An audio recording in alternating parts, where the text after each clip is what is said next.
Today's episode is brought to you by Alexandria Archives, the early morning radio show for the South's weirdest university.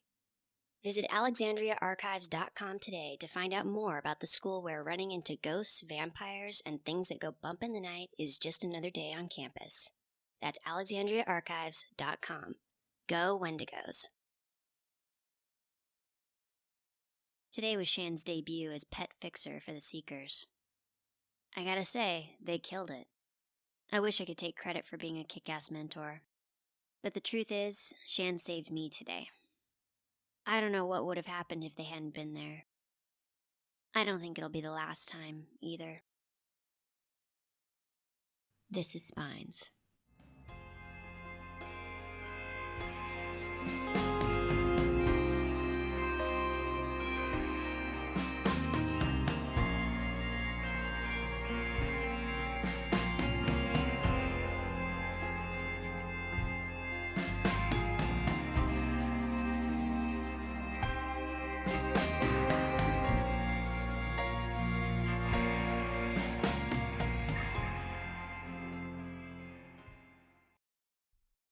Think about a small town you know of. If you're from a small town, think of another one about 30 miles away. If you're from a big city, think of one of those little places you pass by on the highway. A place between where you've come from and where you're going. Now ask yourself, how long would that small town have to be gone before you knew about it? Assuming its destruction wasn't reported in the news. Maybe you have a friend there, and at some point you realize that friend hasn't been in touch in a while. Maybe you make that drive from your big city to another, and you realize there isn't a place to stop for gas anymore like there used to be. However you found out, the point remains the same. It would probably take you a long time to realize that little town was gone. For those of you who listen to these messages and think the things in them can't be true, because how could towns vanish and forests appear and become lakes? And how could compounds of people all be dedicated to this secret world you never knew existed? For all of you who think this couldn't be true, I ask you one question. When did you last check on that little town down the highway? Yeah, that's what I thought. But the Seekers are different. They don't wait to find out a town has gone dark. Especially not now, with it happening all over the country. Now they search for the towns that vanish, or are about to. And given the day and age we live in, the best way to find out a town has vanished isn't by driving by, or even by looking down through satellites. No. The best way is to keep an eye out for the places that don't seem to be on the internet anymore. It's a project headed up by Winry, the first Seeker I ever met. That's not her real name, but that's what I've been calling her so far, so I'll just keep going with that. She was still low level when I first met her, still an apprentice, but bagging me got her a big promotion. Now she runs the Seeker's digital surveillance operations. Are you picturing a big, gleaming control room like something at NASA? Ha, they wish. No, for all their struggles to save the world from the splinter, the Seekers are a pretty ragtag bunch. They only just got their command center right when I joined up. And it's not a big laboratory or even an office building. It's a creaky old house one of the members left in their will when they died. Just a year ago, the Seekers were spread out all around the country, the world, connected by email and phone, and all working on different equipment and different projects. Now, all the ones who can afford it work in the Burrow. That's what we call the command center, the Burrow, because it's full of dark, twisty hallways. Those hallways and old ballrooms and forgotten bedrooms are full of equipment now, mostly begged, borrowed, or stolen. Winry's digital surveillance room has a big bank of computer screens, so you probably pictured that right. But they're old and mismatched and scratched and propped up on books. The whole operation takes up one corner of the basement, with 2 other labs in other corners. Yesterday, like so many other days recently, I made my way down after I got a call from Winry. The other Seekers still stare at me when I walk through the room, but now they don't stop what they're doing. They stare, but they keep working. That's progress. I found Shan in the kitchen on my way to see Winry. Shan has been staying in one of the few bedrooms in the burrow that hasn't been set aside for projects, but they're rarely there. They're mostly in the kitchen, I think because of the natural light. Miranda tried to get me to stay in that room when I first joined, but I always have my own place. Winry probably knows where, but not because I told her. "Another mosaic?" Shan asked. They held a cup of tea between their hands, and their arm vines pushed and swayed toward the steam. I shrugged. "Maybe. You coming?" Shan raised an eyebrow. "Think I'm ready?" I hesitated. So far, none of Shan's gifts seemed very useful for fighting or for defense. Then again, most of mine weren't so hot for investigating, so maybe we'd make a good team. At the time, all I knew was that I was tired of going into these situations alone. So I just told Shan to come with me. Down in the basement, Winry showed me this town where all of the people had stopped posting to Twitter or Facebook or any of those forums where men whine about women. It had happened overnight, without a single shred of internet activity for over 2 weeks. She'd tried calling people in the town, businesses and private homes, but none of the calls had gotten through. Yep, I recognize the signs by now. Someone tried to make a mosaic. "Why do they keep botching it?" Shan asked. "They succeeded when they made you and Zachary, so why all of these other failures?" I told them what Miranda told me. Elliot was the only one who knew the secret recipe, the right way to pull off the ritual. He was paranoid and cautious about sharing what he knew with anyone else until he was sure it worked. And then, right after he succeeded, he got killed by one of my tiles. All the other members of the Splinter are trying to piece together what Elliot told them, learning from trial and error. So, I said, let's go see what the error was this time around. And off we went.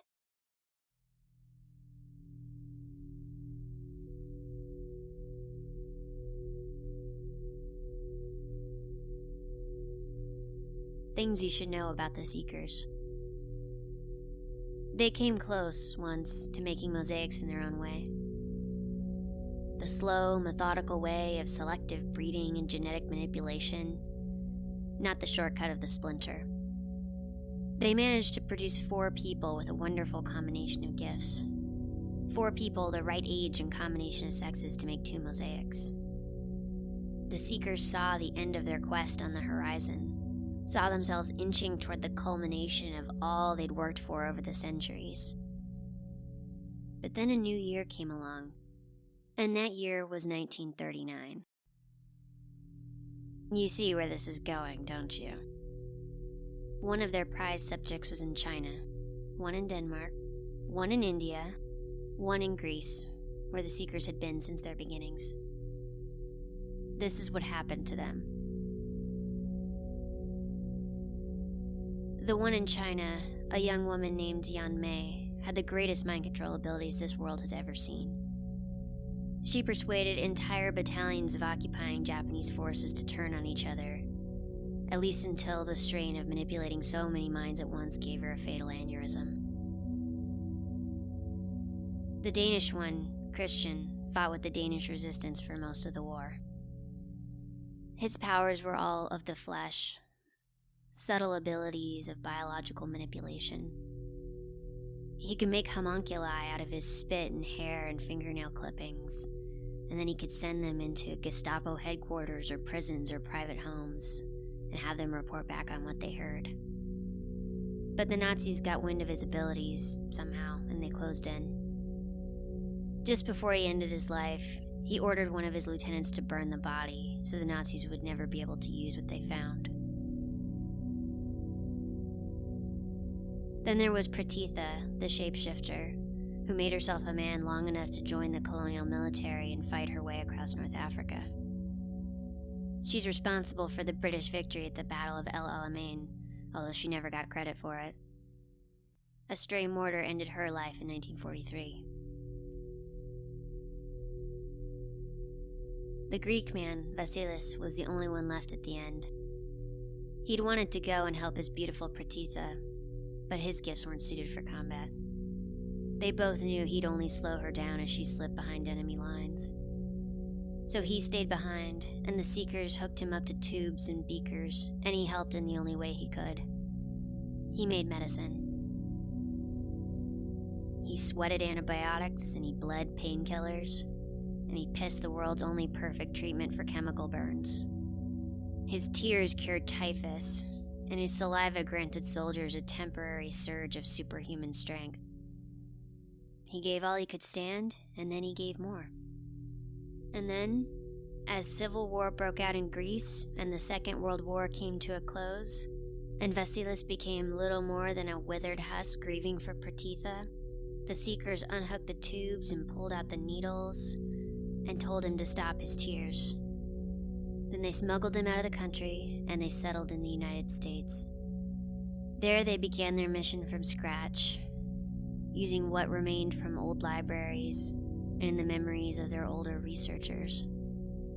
It's taken all this time, all these decades, for the American Seekers to approach what their forebears did. And now we're here.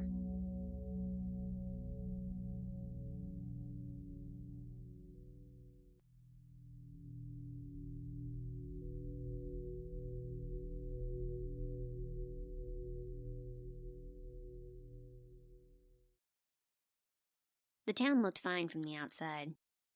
Not like the place where Shan was born, or the compound strewn with the remains of maimed people. No, this one seemed like a boring little town.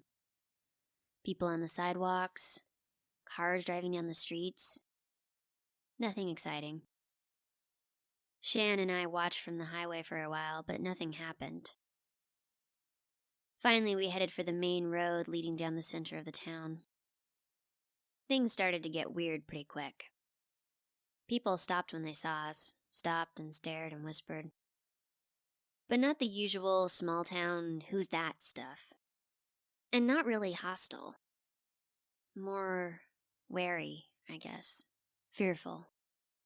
Shan got other looks too, of course. Even under fear, people can't help but notice beauty like that. Shan wore a long-sleeve shirt and loose pants that covered the vines twining up their limbs, but they couldn't hide their skin texture or the other little bits of strangeness that together added up to an odd, arresting picture. I started to notice other things about the town besides the stairs. We passed a house, and towels and pillows had been tied around all the sharp corners. The porch rail, the surface of the door. On the busiest part of Main Street, fire extinguishers sat in a neat row on both sides of the sidewalk. Buckets and sandbags sat a little further back, along the edge of each home and business. We stopped in front of a building that was probably the town hall or a community center or something. A big clock had been hung above the main doors. It had the name of a high school along the top, and it looked like it had been ripped off a scoreboard. The big digital numbers ticked down. Right then, it said 2 hours, 14 minutes, 47 seconds. "Is it you this time?" It was a woman's voice, ragged and hysterical.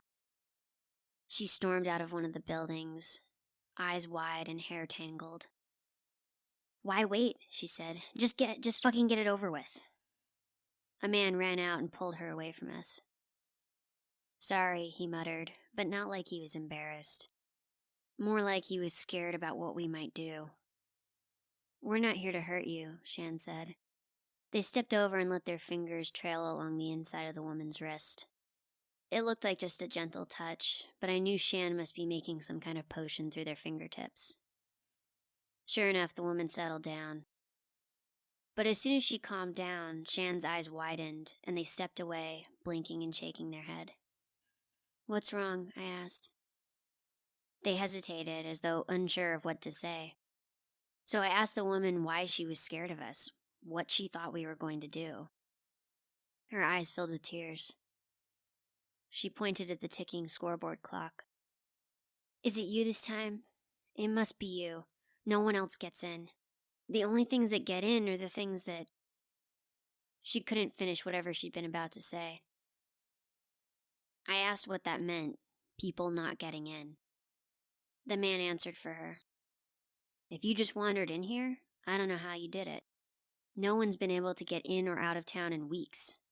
And if you got in here by accident, then, well, sorry. And he pointed at the clock, just as the woman had.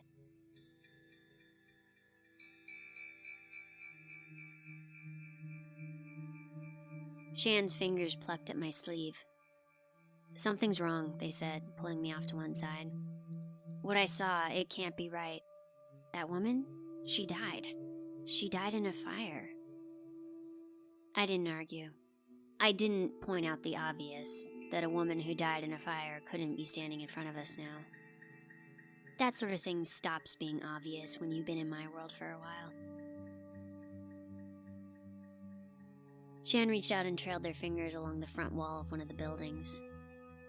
This, they frowned, this building burned down, but it also got buried in a mudslide. And it also, I don't know, there were people being killed out front. They stepped back and shook their head. I don't understand how this building can still be here if it was destroyed in all those different ways. I looked around and I finally started to get it. I turned back to the man. How long has that clock been ticking down? I asked. 4 days, he replied automatically. It happens every 4 days. I asked him what happened every 4 days, even though I was pretty sure I already knew. His voice went weak and dry and fragile as old paper. We die.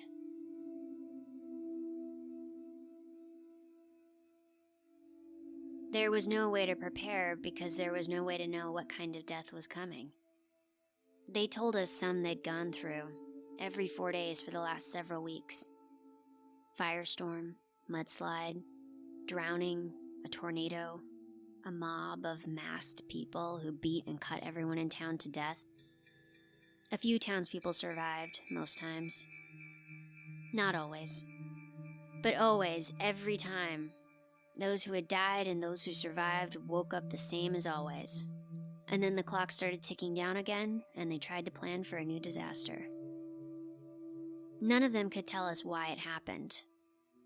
None of them had heard the words grove, mosaic, trumpet. I could smell that someone had tried to make a mosaic in this town, but it wasn't like the compound with the Holy of Holies. This was someone working in isolation, someone hidden from their neighbors. Finally, as the clock ticked down to the 35-minute mark, Shan and I found the house where it had happened. It was the house of someone named Dana Johansson, the only person in town unaccounted for, the only one who had vanished and not reawakened when everyone else did. People had checked her house already, but they hadn't found the locked room in the cellar. Shan and I did. And inside were blood-stained remnants I recognized all too well. It was a lot like the attic where I was born. I tried not to breathe in the smell of dried blood as Shan ran their fingertips over the walls and the floor. There, I see you, they muttered. They sighed and rose to their feet. I saw what happened. The eight, the tiles, they found a way to combine their gifts just before the ritual was complete. They knew it would kill them, but I suppose you could say they cursed her, the woman who lived here.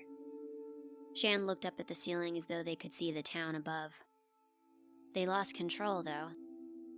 They only meant it for her, but it covered the whole town. One of them had a gift, something with time, that set everything else on a loop.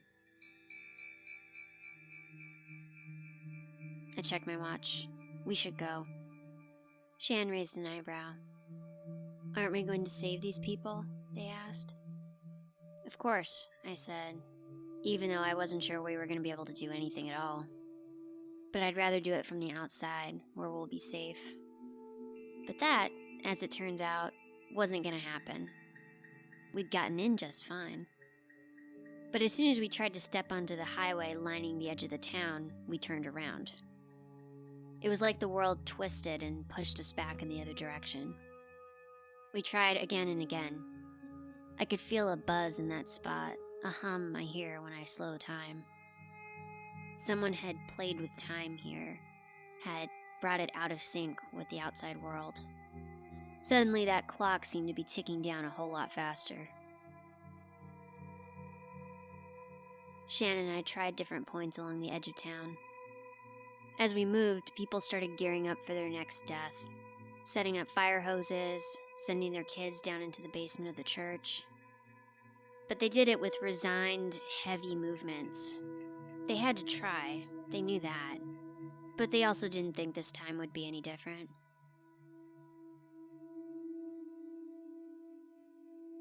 "5 minutes left. 4, 3. Shan looked at me.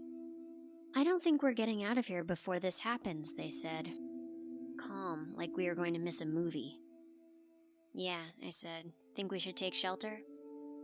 Shan lifted one shoulder in one of those graceful little shrugs. "I'd rather be out in the open, in the sun." They turned their face up as though listening for what the sun had to say about the whole thing. I just paced, lining up my gifts, ready to pull water from an attacker, slow an assault, compel anyone who came near. Most of all, getting ready to put my flesh back in order if any of the above failed. "You could try teleporting out," Shan said. I shook my head. "It won't work. I can't take you with me." "Even so," they said. I just shook my head again. I hoped I'd stick with it when the time came. I hoped I wouldn't panic at whatever came for us. I hoped I wouldn't leave Shan behind. The clock ticked to 0. There was a moment of calm, everyone watching and listening for what came next. It started as a cloud, a dark shape in the sky. I thought it was a hurricane. But then I heard the cloud chittering and buzzing, and pieces of it started to break away and swoop down toward the streets of the town. Locusts, I thought. Well, that's not so bad. Then the first of the insects reached the people on the street, and their sharp little jaws opened and bit down on skin, and people started bleeding and screaming and fighting to get away. A few of them got close enough for me to see, weaving and darting through the air. They were like grasshoppers, but bigger, with huge beak-like mouths. Mouths big enough to tear out a chunk of flesh the size of a quarter. And there were millions of them. I tried pulling water from the cloud, and I got a handful of them, but they were too many and moving too fast. I braced myself. Then I felt Shan's hand in mine, cool skin like oak leaves. Their face was calm, focused. Just as the cloud gathered to descend on us, Shan pulled me close. Then they kissed me.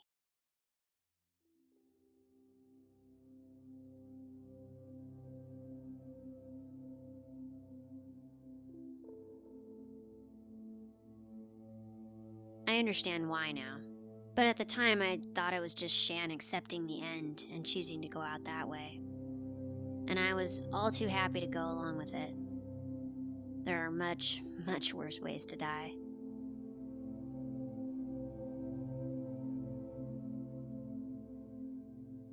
I got so lost in that kiss, it took me a while to realize we weren't being attacked.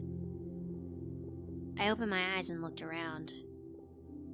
The townspeople were screaming and bleeding, some already dead on the sidewalk, but the cloud just parted around me and Shan like we were rocks, trees. I pulled back and looked at Shan. They blushed a little. "Repellent," they explained. "I saw how to make it, and that was the fastest way to spread it to you." But their hands stayed on my waist, and I knew that wasn't the only reason. "Sorry, Zachary. I shouldn't be. We've never really spoken, and I don't owe you anything. But I still feel like apologizing, just a little."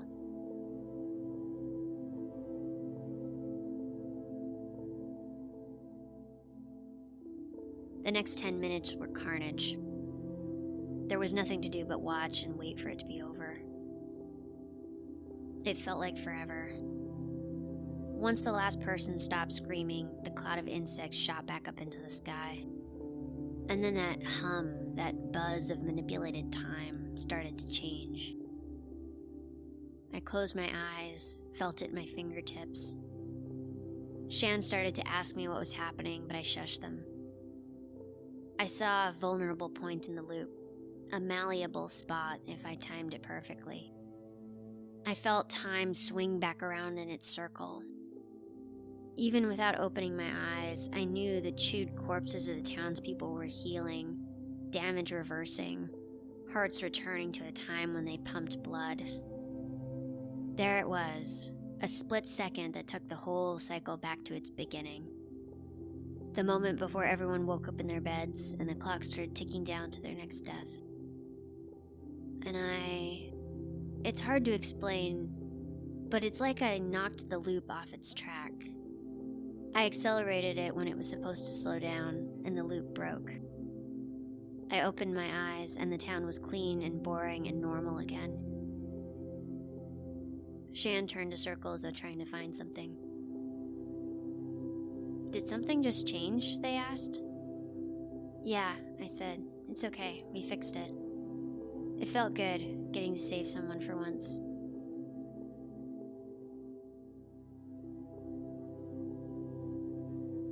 I took Shan's hand and led them out of town.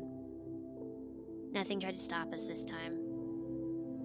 I saw the clock on the way out. It was broken, burnt, and cracked down the middle. I hope the town leaves it like that.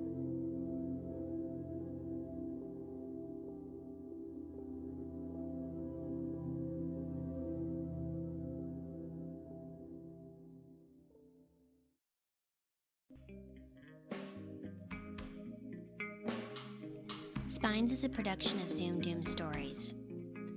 It's narrated by Ren Jones, written by Jamie Killen, website and logos by Benjamin Pond, produced by Jamie Killen and Benjamin Pond. You can support Spines by visiting patreon.com/Spines Podcast and by subscribing and leaving a review on iTunes. Spines is a member of Fate Crafters Studios. Find more great shows at fatecrafters.net. Do you enjoy lore and legend, the mysterious and the macabre? Have you been looking for a fictional podcast that brings to life the monsters of our collective experience? Then you'll find a home with Subject Found, a Paul Sitting production. Each season, Subject Found creates wicked and wonderful tales wrapped in legendary folklore. Season 1 was about one man's hunt for Bigfoot, and Season 2, launching this summer, will be a brand new story, a brand new monster. You can find more information about Subject Found at paulsitting.com.